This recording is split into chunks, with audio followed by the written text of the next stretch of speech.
Investigative journalists, understandably, spend a lot of their time looking into dirty money and how it influences politicians and elections.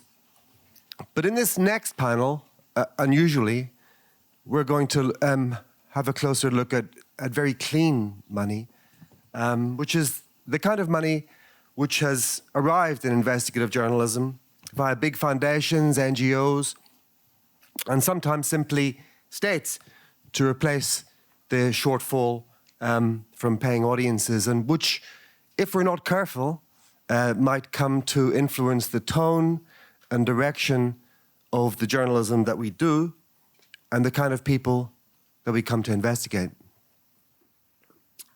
The title, just to be clear, are we all working for the CIA, is purely mischievous. No one on this panel is guilty of working for the CIA. Only the CIJ, which is a very different beast with considerably less money. So we're delighted to have three investigative journalists here, including two of our symposium partners, to discuss all this. But before we do that, I want to welcome to Symposium Frances Stonor Saunders, a fantastically original British journalist, historian, documentary maker who over two decades ago wrote a book called Who Paid the Piper?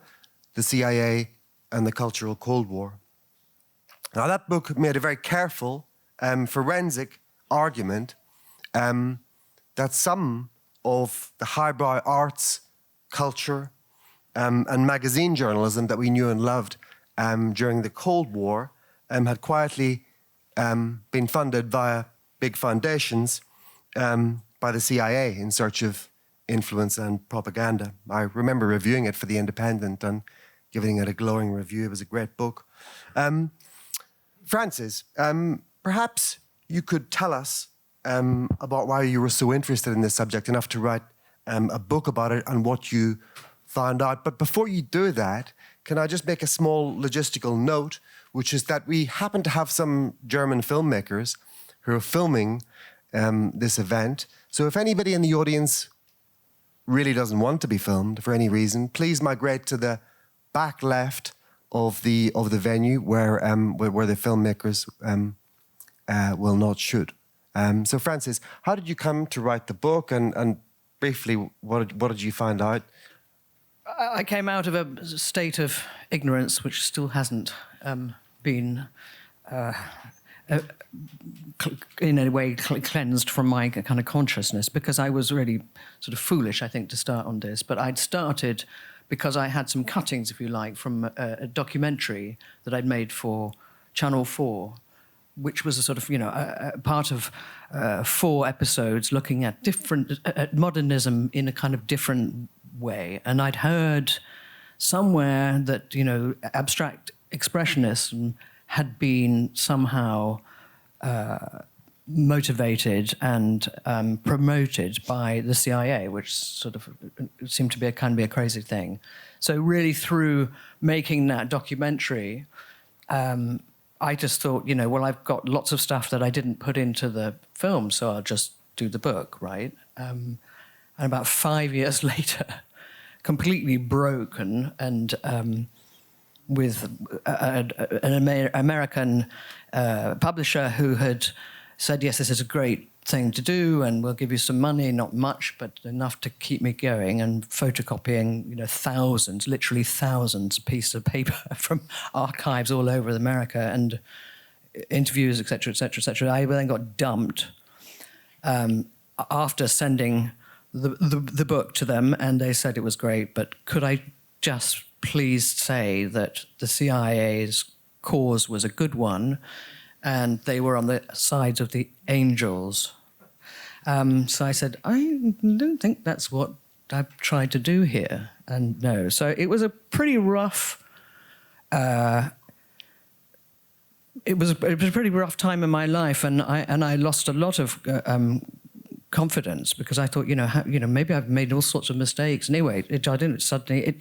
People took it up, and it's now 25 years, and it's still in print, and it's in about 15 different languages. So I guess I feel sort of honoured to be here, because I can't really remember what I said 25 years ago. So I'm kind of going to find it from other people. And since the conference is about sources, you spent this is pre-online, so you spent quite a lot of time in archives. Yes, and I can absolutely. I've done some kind of investigative journalism since then, and I can honestly say I think it's better just to. I don't have a smartphone, and I don't use apps, and of course I use. Some of the best part of the internet. There's some amazing and interesting things to be found there. But I'm still, pen and paper. And I think probably my experience is that, when I do interviews, for example, I want to be with the person. I don't want to be on the Zoom. I want to see what they're wearing. I want to see what their body language is like. Where did they come from? How did they take a taxi? Is there a chauffeur outside? There've been a few of those. I like all of the kind of human interaction where there are all sorts of codes. All of us have codified ourselves, and so I'm interested in that. And I like pieces of paper. I like to see what's at the bottom line and what's beneath the bottom line. Yeah. All of these things. So I kind of I need material. I can't just be on Zoom or online. It's not enough. And can you tell us, for the sake of historical context, then something about the modus operandi of how this worked in terms of attempts to influence culture, arts and journalism? Yeah, money. But how exactly? Lots of it. Lots of it put into different pouches, if you like. So if you think about in the Cold War, essentially, Russia and the Comintern, had a very sophisticated system in which they could pump money and opportunities through a kind of umbilical cord from Moscow, which would fund all sorts of things, festivals, the youth movement, art, literature, everything you can think of. And so really the answer to that was that the CIA did exactly the same in a kind of counterpunch thing. So it was kind of strange sort of mirroring. So if they realized that there was a youth movement and a festival in Stockholm or whatever, then the CIA would put another front in, and so they were all kind of talking to each other. So it was interesting looking at how the CIA did it. What they did was they set up a lot of dummy foundations. So that was very simple. They just took money and put it into those charitable funds, and then they could then be given to their recipients, like the magazine Encounter, which was started in 1953 and was given $44,000 for the first 12 months, which is about £800,000 today, so a lot. But then what you would do is, it was either that or you'd go to the Ford Foundation or you'd go to some of the many, many huge foundations who were aligned. They weren't directed by the CIA, but they were aligned with the sort of, foreign policy and the whole idea of spreading freedom, liberty as a kind of, political brand to push back on their enemies, basically. So none of our investigative journalists, I'm sure, have ever been told not to do a story by a funder. But I'm sure they'd also agree, perhaps not, I'm sure they'd also agree that's not quite how it works. Foundations, NGOs and states have their own agendas and desires for influence, and sometimes that may affect the kinds of investigative journalism that they fund and select. So I think the question that we want to ask for the contemporary landscape is is there any evidence that that's affecting the tone and the rationale of investigative journalism in our sector, and even the direction in which it shines its spotlight? So first of all, we're gonna hear from Ștefan Cândea, who is a Romanian, vigorously independent Romanian investigative journalist who's been involved in lots of different cross-border journalism outfits, and who speaks, he's asked me to remind you, in a personal capacity. So, Ștefan, why are you interested in this subject? Okay, thank you for having me here, and thank you for having the guts to start this conversation in a public forum. I think this conversation is happening for a long time in dark corners, backstages, and so on. So it's great to have it here on record. I'm very interested in what everybody has to say in the panel, but also in the audience. Let me start with this. Bring you in my world as a Romanian investigative journalist. So I was in my mid-20s as a young reporter in Bucharest and got pulled aside by a senior journalist, one of the few iconic investigators in Romania, who asked me if I would want to travel to Cuba. Well, I was learning Spanish at that point. I didn't know that he knows that. And I was eager to travel. So I said, sure, let's help our fellows from Cuba. And I was immediately put in touch with a group of people in Washington working at Freedom House. Maybe you know this organization, who said they want to help the Cuban people by deploying Eastern European journalists who would go undercover to provide support and extract information. I was told I surely can connect, to their plight, since I lived under Ceausescu, so it's a good sort of cover to go there and to understand these people. The visit didn't happen, not at that point, but a few years later, I was again summoned for some beers with, this time, representatives of a Czech organization who also wanted to help the same Cuban people. And they offered I would go there pretending to be a tourist and secretly hand out some basic technology like USB sticks and stuff like that, medicine, and to also take out information. Another colleague went to help. I didn't go there. And my colleague got arrested. And nobody knows what happened to the Cubans that he helped. And then a few years later, I started reading about this poor guy, Alan Gross, who was sent by the USAID to help the Cubans by smuggling high-tech communication equipment, and got a jail sentence and spent 5 years in jail there for espionage. There was another program to help the Cubans by the USAID by building a fake and covered Twitter platform. Maybe you know about Zunzuneo. And then a hip-hop festival involving Serbian dissidents traveling to Cuba. The helping business seemed to me that it was becoming pretty dangerous, and I, looked like spy stuff. But, who was I to judge this? Finally, in my career, I got a huge break. I got a Nieman Fellowship at Harvard. So that was a great year. Free classes, free food, free drinks, for a year long.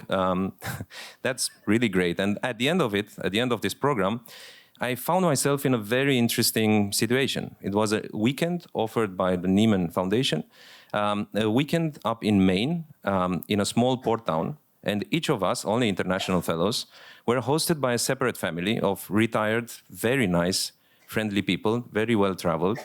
And they would, take care of us for the weekend, like serving us wine and good food, watching us trying to fight with a lobster.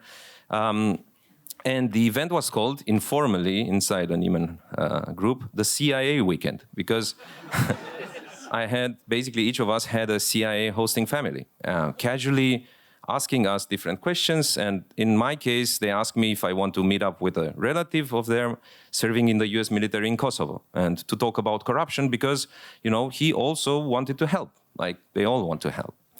And so, here I come as a product of this Cold War propaganda that you write in your book. I did believe it all, right? I grew up hungry in this horrible gray and cold Romania under Ceausescu. There was no electricity, there was no water, there was only Radio-Free Europe as the beacon of hope. So how could I, think otherwise? I was really so ready to get help and also to help others.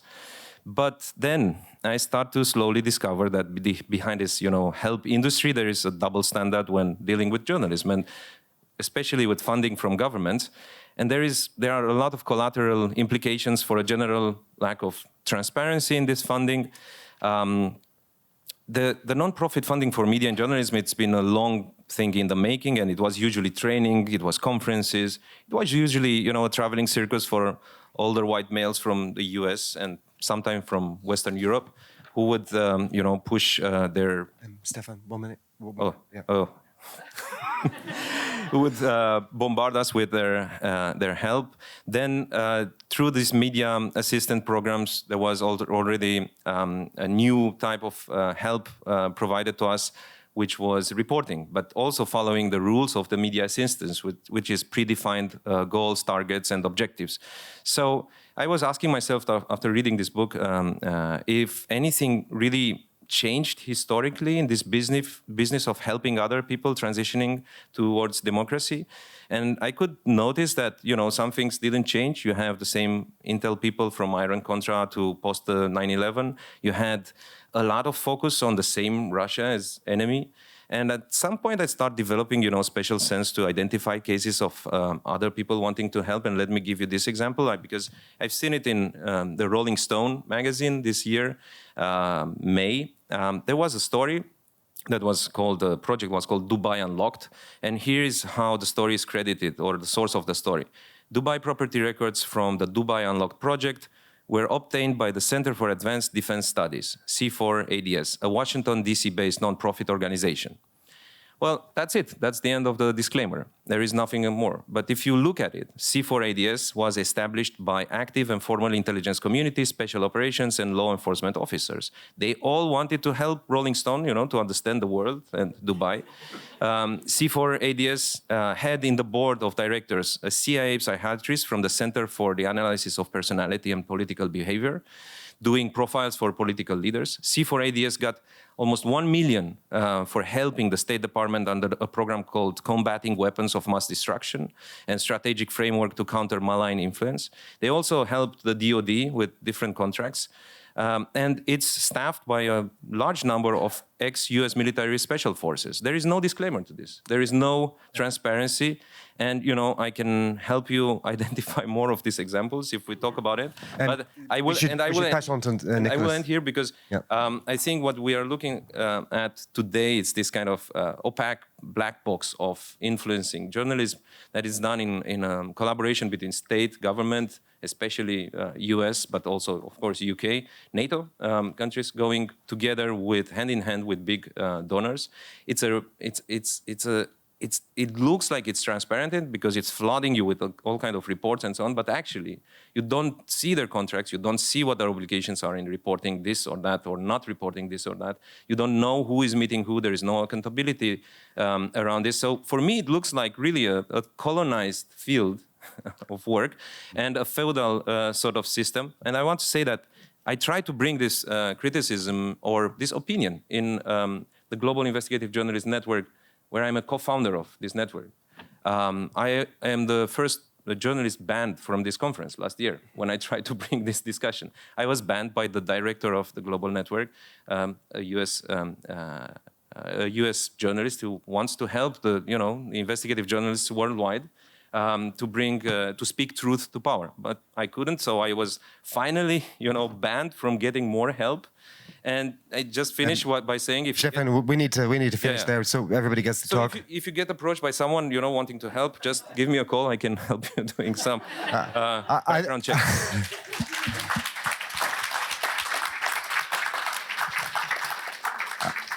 I think we have CIJ in the audience, and they might want to respond later. Nikolas, so 5 minutes maximum. Can you hear me? Yes. Thank you. I'll try to be more brief than Ștefan there. Well, first of all, it's a real honor to be here because for me, this has been the real elephant in the newsroom, to say that in a stereotypical way, for many, many years. Actually, two elephants in the newsroom. One, let's say, gray, which is the foundations, and one really big and black, which is state money. But I'll try to be brief to just try to make a couple of, let's say, provocative talking points. But first, I need to explain how I came to this point, a little bit of personal detail. So I'm a journalist from Greece. We run a small investigative project called Reporters United. But the first time I was invited in one of those conferences, it was back in 2015. It was in Lillehammer. It was a CIJ conference. I was very proud to be here. Greece was just going out of the big debt crisis. I knew nobody. It was quite an experience. And, you know, I had this stereotype in my head that the situation is as follows. Greece is a corrupt country. It has all those problems. And you have all those networks that are going to help us because we are trying to be part of them so that we reveal corruption in Greece and all that. Now, 10 years later, I have a completely different understanding of how the whole thing works. It took us 10 years for a very small project to be part of those networks, to be invited in the conference, to be in the panels, to submit proposals, to go for the European Press Prize, and all that. And my assessment, my current assessment, actually is very sinister. My hypothesis, I have two hypotheses. One is that there is this ecosystem of independent investigative journalism. And my fear, my concern is that to an extent, not fully, it has been captured by those interests. State interests and foundation interests, and sometimes it's very difficult to make a distinction between the two. And that makes me angry, because if you think about that, the way this world was first created, this ecosystem, there was a very noble idea behind that. The idea was that we have a media crisis because we have legacy media, mainstream media, that sometimes are becoming tool for propaganda, for corporate interests and for political interests. So the noble idea was, let's create an alternative ecosystem where journalism is going to be independent and is going to be investigative. Today, I very sadly think that it doesn't work very well. It's not independent. And if you see the kind of investigative journalism we are doing, sometimes it's not even investigative. And actually, because people don't know me, they might think that I'm jealous of the other kids that are playing in the playground. But I talk as an insider, in the sense that our little project, after all those years, was able to be part of those networks. We are in those networks. We collaborate in those cross-border collaborations. So we are inside the game, but this is how I see it. And the second provocative talking point, which makes me sad, is that, again, the whole idea would be to work with independent journalists. And there's a problem on top, which is those international networks, big cross-border investigative journalism projects, and we'll talk about their funding maybe later. And then you have the problem on the local level. And on the local level, my assessment is that you have, I mean, I'm 53 years old, but I see the younger generation. So I see younger generations full of talent, people that are really independent, people that are radical, people that are politically, most of the time they are left, to the left or leftists. And my idea is that this generation of journalists, again, to a certain extent, it has been captured. And sometimes they don't even know it. They don't even understand it. Sometimes it is out of selfish interest, but most of the times they cannot even see it. We can go onto that, and I cannot resist the temptation to read one of the quotes from your book, because I have to say, I knew for the book for years, but I just read it now because of the panel, to my personal shame. It's a wonderful book. It's one of the best books I've ever read, but the important is that each time you turn the page, it resonates with journalism today. If you replace culture and you put, instead of culture, you put journalism, it resonates in every, you know which quote I'm going to use probably, but it's in the introduction, let me find it because I think it's really important. So, actually the quote is not from the author, the quote comes from the National Security Council directive in 1950. And it says, psychological warfare, which was defined, anyway, it's about psychological warfare, sorry. So it says, the most effective kind of propaganda was defined as the kind where the subject moves in the direction you desire for reasons which he believes to be his own.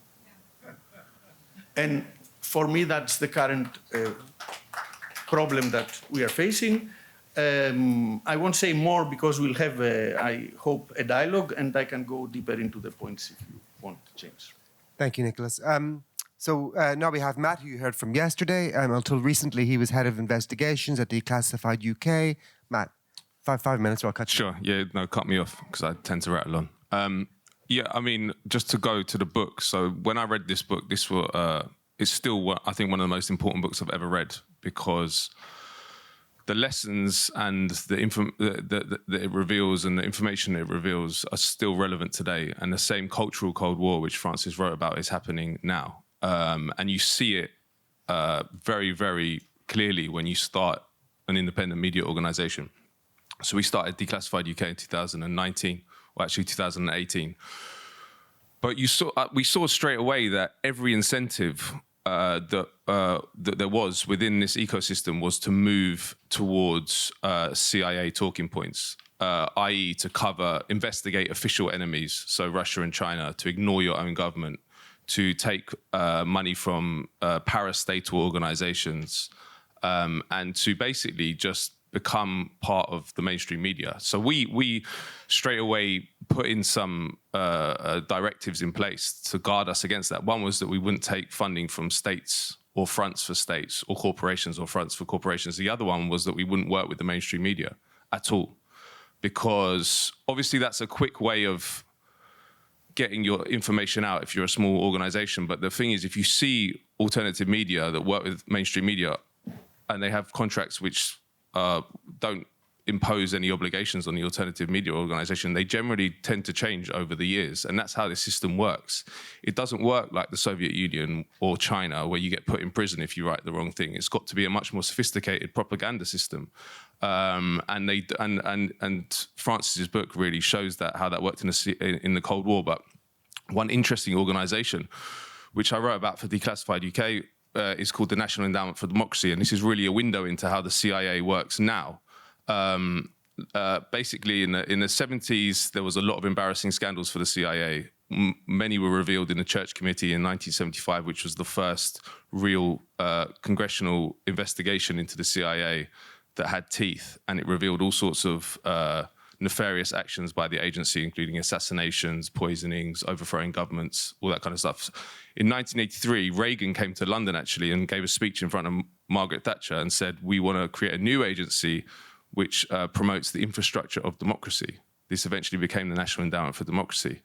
But if you look at the planning documents for that, and there was a guy called Alan Weinstein who led the research for the creation of the NED, he said basically, like, we need to stop doing these things covertly, because they get revealed in the New York Times and then it's embarrassing. For example, Francis mentioned Encounter magazine. It was revealed in 1972 that Stephen Spender, when he was editor, that it was receiving money from the CIA, and he had to resign, and then went on to found Index on Censorship with a big grant from Ford Foundation, actually. Which was linked, but the National Endowment for Democracy moved into this country massively in 2015. This was what my article was about, which happened to be the year that Jeremy Corbyn was elected Labour leader, and they funded. I found they funded 4 different independent media organisations and 4 press freedom organisations. Now, these grants wouldn't be saying, to go to your question about how does it impact the output of these organizations, it's very hard to delineate how that happens, and I don't think it happens in a direct way. I don't think the NED says you've got to cover Russian war crimes in Syria or whatever it is. But what happens is you become part of that ecosystem, and the funding generally has an impact in an imperceptible way. This also works with corporate funding, obviously, as well. But so the organizations here, Index on Censorship, got $600,000 from the NED from 2016 to 2021. Bellingcat got a lot of money from them. Open Democracy, even, which is a good organization, got a lot of money. And they said, and also the clever, I'll finish with this. The clever thing about the NED, and again, this is a window into the system, is they're not part of the US government. They're funded, this is how they present themselves, they're funded by the US Congress, but they're an independent non-profit organization. Francis, I'm going to ask just a couple of questions of you all, then we'll throw it open to the audience. But just one question for you, Francis, which is that I know lots of people would love you to update your book. Have you had any thoughts or any reflections on the more contemporary landscape since you wrote the book for journalism or anything else? Well, in a kind of depressing way, you know, it's all, as you explaining, it's all still going on. I mean, I think there are some things, and hearing about this sort of, you know, modus vivendi of all of you doing this work, I mean, I'm really sort of impressed by it. The problem for me is that, I did this through sheer innocence. I started doing this on my own with very little money. I rented my flat and then used the money to be going to America for, you know, 3, 4, 5 months at a time, and I had very little support. I had a very small advance, and as you know, part of it, you know, I had to give it back with my charming American publisher, who was on the wrong side, obviously, and I had only my own instinct and my kind of, I don't know, I guess sort of, you know, grisly sort of, you know, determination. It's on me. If I got things wrong, or if I wasn't nuanced enough, or what, that's on me, and nobody else. I hold my own independence as something you know, very, very value to me, because I don't really know in this geography, this new sort of, I mean, repeated from before, but it's so big. I wouldn't know where to start, and I would be concerned that I become one of these people who think I'm doing something great and I'm talking about all of these things, and then I find out, you know, that I had money from the CIA or from MI6 or from all of these branded freedom and democracy. I mean, you know, what is freedom? Freedom is what it does. I'm not sure about this sort of turning that and democracy into a sort of ideological program. It's what it does or fails to do. And so I think, you know, the language is very alarming for me as well. Open, you know, there was this thing in the 1950s, late 1950s, where, you know, in the New Yorker, there was a wonderful cartoon. There's a guy, you know, begging on the street, and a very well-heeled sort of, you know, man walks past and he says, you know, get it from the CIA like everybody else. I mean, that's the other thing, is everybody kind of knew, but, you know, there was a sort of pact of silence. So, yeah, you know, if somebody asks, you know, if they say, I'll send you a taxi back, you know, thank you very much, thank you, James, that would be fine. But beyond that, I don't want to take money. And it's been difficult. And one of the reasons I haven't done another version of this book or whatever is, you know, I don't have the money to do it, but I'd rather it be that, and just talking about what I might, some input that I might give. That's it. Well, don't apply to the NED for funding. Ștefan, just very briefly, is there a way to take the money in, which I think is going to be the default move of investigative journalists, given the problems that they have and how expensive investigative journalism is? Is there a way to take the money and retain total independence? I don't really know how to respond to that, because I'm not running a media organization anymore. But you could do it for fun, right? Someone should do it for fun. They should take the money and then blow it and then blow the whole thing up, right? Then Isn't that what we're doing? But I think there is one important aspect here: transparency, right? You can, like in that C4ADS example, I am sure that the newsroom of Rolling Stone doesn't know the background of that, but it comes with a whatever big collaborative investigative networks and groups. It comes to your back door somehow, like Nikolas was saying, this is the big elephant in the newsrooms. The editors maybe don't even know who these people are. They just get some content from someone trusted who got it from someone other person, and then they run the story and then they say a disclaimer, it was brought to us by these people. That's it. So a transparency disclaimer added there saying, like, this organization has been, you know, established by the intelligence and it's being funded by the DOD and the State Department, whatever. would, I think, be a good step forward. And then people get informed, like you are informed when you are buying a steak. Is it a dead rat? Is it roadkill? Or is it something like a hunted bear? I think that's one thing, the transparency disclaimer, right? That's very important. But the second thing is it's going to be more and more money to this. Like look up the 2017 Congress law that passed. It's called To Counter Russia Influence. And they established a fund called Countering Russian Influence Fund. Among the tools in the law, described in the law, are investigative journalism and civil society watchdog groups. And who is the work group that has to establish how this money is spent? 250 million a year, almost 2 billion in the last years. It's the State Department, it's USAID, it's the DOD, and it's the ODNI, the National Intelligence, right? And so like in the method, it says in this legislation, who will actually spend this money? Well, it's the NED, among other people. So it's written in the law, it's public, people just don't put these disclaimers in their articles, and I think they should. That would be the first step. And then they should discuss, well, should we take this money, should we not take this money? It's like you discuss when you take information in your article from a secret service, from an intelligence report, from a police file, or from the court, or from the prosecutor. That's it. Let's briefly talk about the other side of this argument, which is that lots of journalists get accused lazily and rather damagingly of working for intelligence agencies or the CIA. I've been accused of working for the CIA by a second-rate American comedian just because of some stuff that I wrote about chemical weapons in Syria. I can see Isabel Hilton in the audience, who I think in the course of her long and distinguished career has been accused of being an agent for both the Chinese Communist Party and the CIA, which is a broad portfolio of interest even for Isabel. Nikolas, is there a danger that too much emphasis and accusations on funding can lead to a kind of damaging cynicism about journalists and everything else? Actually, I think the opposite. I think cynicism is there because there is not enough debate about the problem. First of all, to respond to what you said, I was reading Seymour Hersh's book, the autobiography, and there is a quote where Oliver Stone, the film director, calls Hersh a CIA agent. So, and it has happened also to us in Greece. We have been called Putin stooges or CIA or whatever, of course.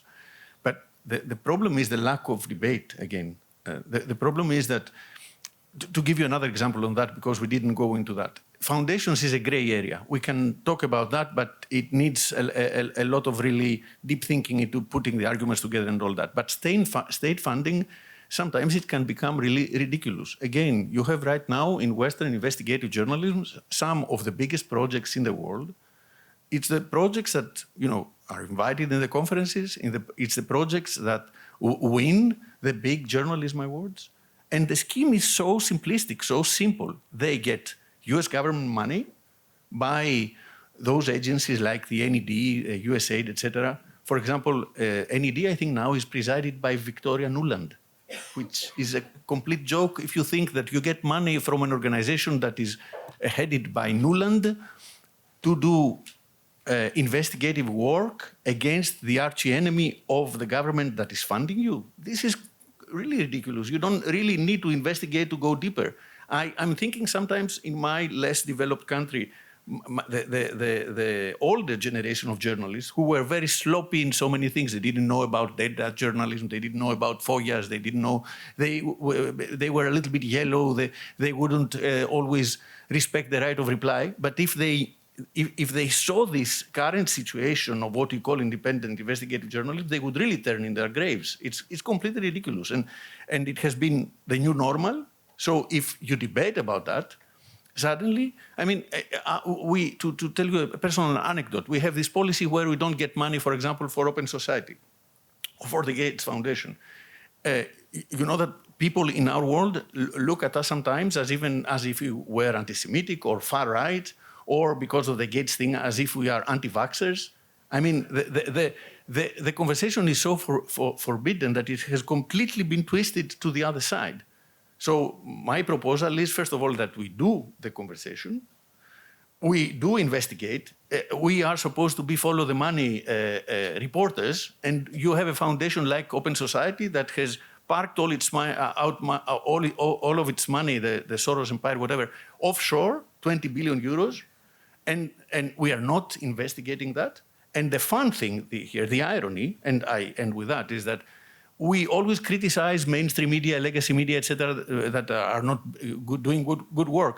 Before Open Society, before Soros went into philanthropy and Gates went into philanthropy, legacy media were very much criticizing them.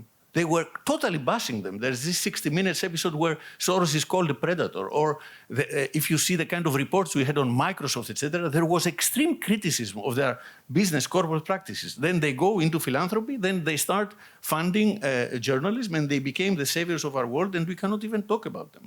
So, yeah.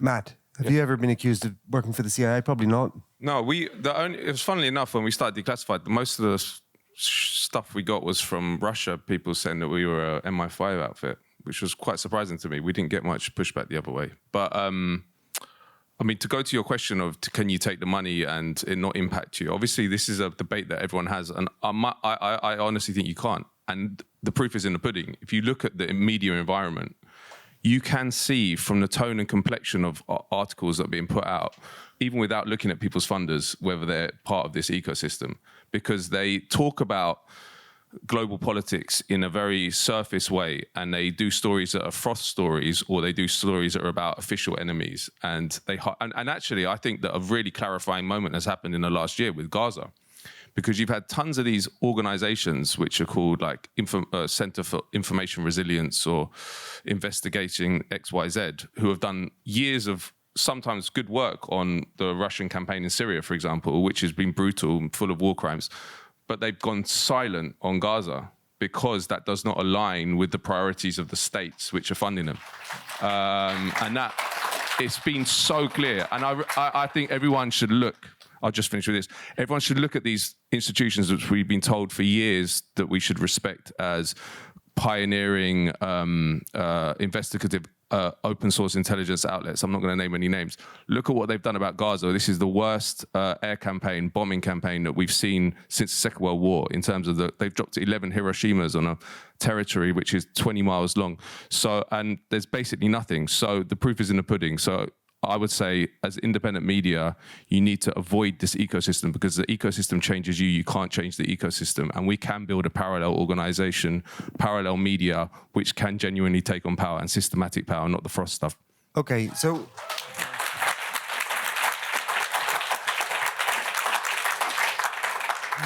we have only 12 minutes, I'm afraid, for audience discussion, and I'm sure there's going to be lots of it. We would love to hear from anyone from a big foundation or people who work closely with them, because I feel that there should be some responses. Jake has the roving mic. Let me see. First of all, I think we have Stephen Gray, investigative journalist. Hi, yeah, member of CIJ. Just a couple of points and a question. I mean, first of all, one thing, journalists are very vulnerable to groupthink, crowd mentality. Don't always need to be paid to follow agendas. Sometimes people just go along with it anyway. And I just, first of all would say that I do think that you mentioned the global conference, ICIJ. First of all, I just think there's some wonderful journalism being done by those organizations. And I think the global conferences, I don't know why you're banned, but in defense of those conferences, I've spoken there about the CIA. And its torture programs. So transparency, I think, is the key in what you say. How much self-censorship is going on, and it's across and it leads to many things when you hold back and are not transparent. Huge amounts of the so-called leaks that have been the substance of collaboration are essentially hacked material, and it's very rarely referred to in that way. The offshore leaks, whatever, they are hacks.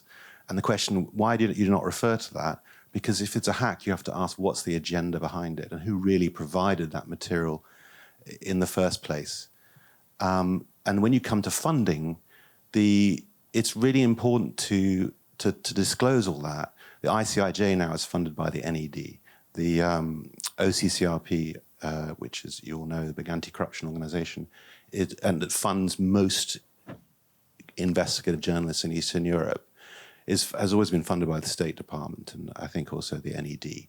It's just important to put it out there. They do, and I would say that you also have to say the other side of it, that it's not necessarily bad to be fighting autocracy. It's not that the American agenda isn't wrong per se.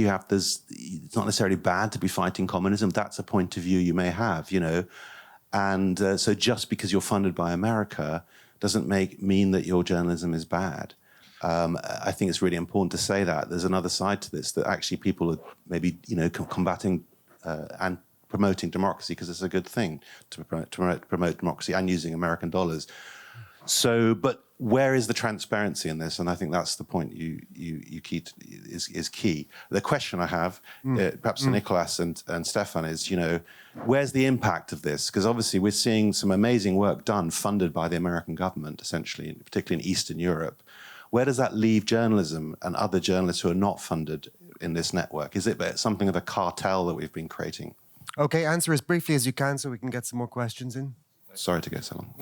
So, yeah, there are a lot of legislations related to media plurality at national level. When you look at international level and cross-border level, there is no plurality. Sometimes I have the impression I'm reading the media, the Ceausescu times, like every, you know, private, public, whatever media that is part of a big project, say Panama Papers, it's printing the same stuff at the same time, right?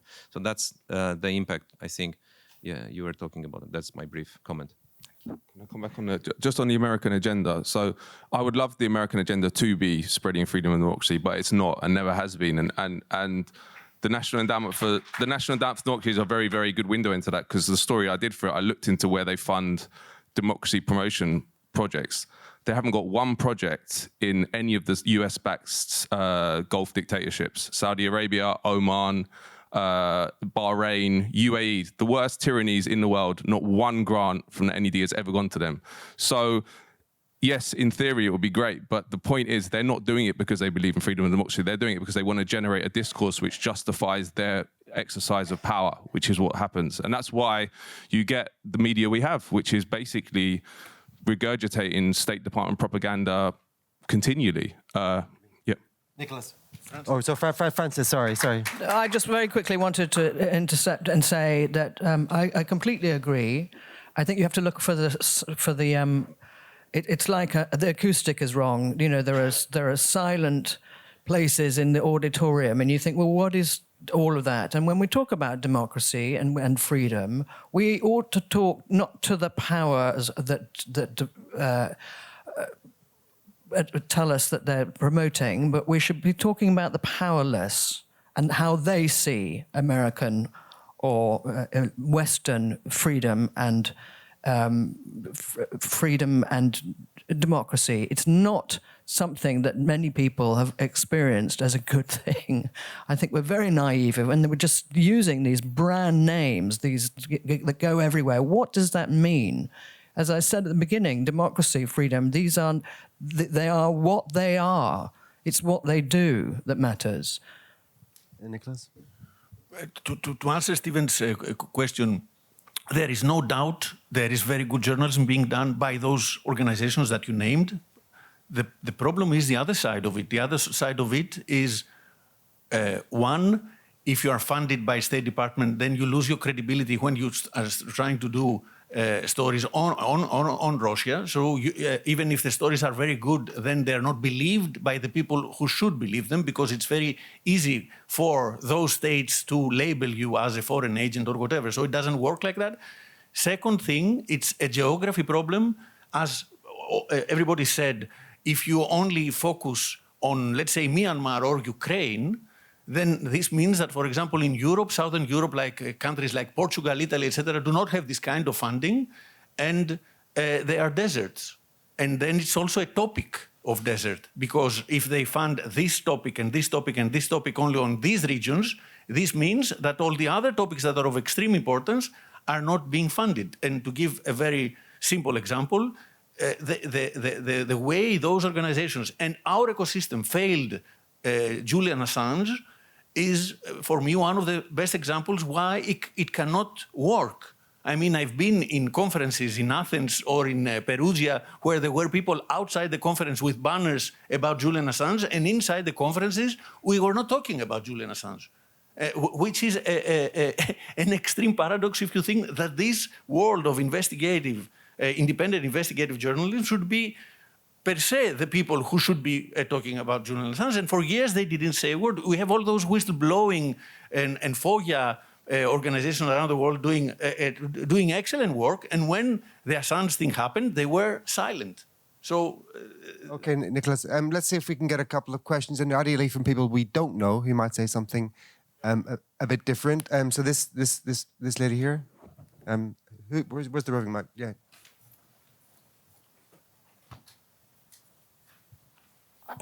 Hiya. So, sorry. My name's Freya. I'm a current MA student of investigative journalism at City University. So obviously lots to think about as I start my career. But I was just sort of asking, we've just had the election, we've had Trump. How do you see that landscape of CIA funding, American propaganda? How do you see that changing as we, without a hint of irony, look forward to a Trump presidency? I do. We haven't put you off. Who wants to reply to? I think that's a very good question. I mean, my instinct is that they're not, Trump has got his own narrative. He's not going to be taking it from the CIA or anyone else. So you could say that's problematic because it almost makes you think, well, at least the CIA were a little bit more educated in some way. But I think it's going to be a new. I think it's going to change some of the contours of this weird geography that we're talking about. Anybody else like to briefly come in on that? But you have a much bigger insight into this. But looking at, like, historically, nothing changed since the 50s, right? You have the same legislation in place to regulate psyops with the military.